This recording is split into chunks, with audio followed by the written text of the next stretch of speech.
خلينا نشوف الصحف الغربية قالت إيه وتعقبها على أول حلقة في البرنامج للإعلامي الدكتور باسم يوسف، لأنه في ردود أفعال كثيرة وفي اهتمام بأولى حلقات البرنامج. ضيفنا وضيفكم لقراءة الصحف الغربية الأستاذ محمد إبراهيم الدسوقي الكاتب الصحفي. أهلا بحضرتك. أهلا بك أستاذ محمد. هنبدأ ب نيويورك تايمز وعنوانها اللي بيقول: المصريون مهووسون بالسيسي والشعور الوطني يجتاح البلاد.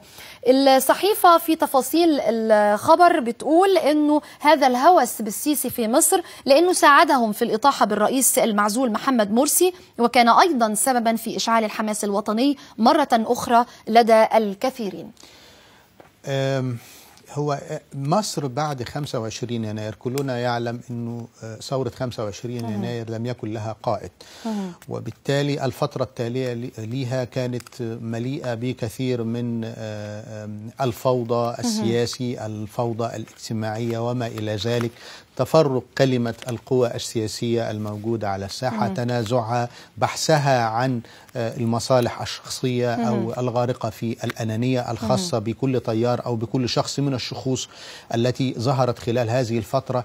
أيضا الجانب النفعي أنه بدأت شخصيات كثيرة جدا تظهر وتحاول أن تستثمر وكأنها نوع من التجارة. أقصد ثورة 25 يناير. الشعب المصري كان يبحث عن قائد أو زعيم يقود هذه الأمة ويقودها في الاتجاه الصحيح، يقودها ليس لأغراض شخصية ولكن حفاظا عليها من الانهيار، حفاظا على كيان الدولة المصرية، حفاظا على مؤسسات الدولة، حفاظا على قيمة ومكانة هذا البلد الذي نفتخر جميعا بالانتماء إليه من الناحية التاريخية والحضارية وأيضا الدينية. كل هذه الأمور مجتمعة حينما ظهر الفريق السيسي. معظم المصريين وجدوا فيه الصفات التي كانوا يبحثون عنها، أنه قائد يعمل في هدوء، حازم وحاسم، لديه رؤية مستقبلية لهذا البلد، قادر على اتخاذ القرار، والأهم من هذا أنه حريص على هذا البلد وحريص على القوات المسلحة التي تمثل العمود الفقري للدولة المصرية.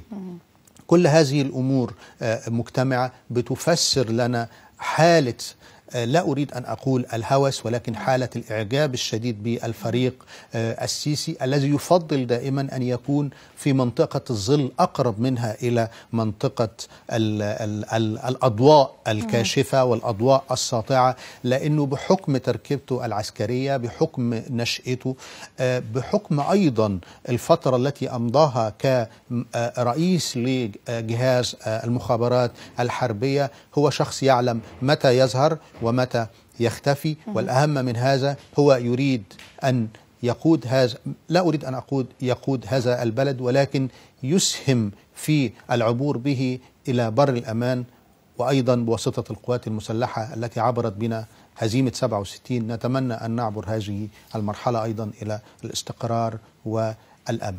دعيني أضيف أمر آخر، أنه الفترة السابقة على ظهور الفريق السيسي، أقصد الفترة حكم الرئيس الأسبق حسني مبارك، غالبية المصريين لم يكن ينظرون إليه كزعيم، كانوا يفتقدون الصفات الزعامة. يعني طبعا مع الفارق في التشبيه، شخصية مثل السادات أو شخصية زي الرئيس جمال عبد الناصر حينما كان يوضع معها الرئيس الأسبق في مقارنة، لم يكن هناك أي مجال للمقارنة على الإطلاق. إذن المصريين كانوا في حالة تعطش شديد جدا لظهور شخصية قيادية قادرة على أن تعبر بهذا البلد إلى بر الأمان.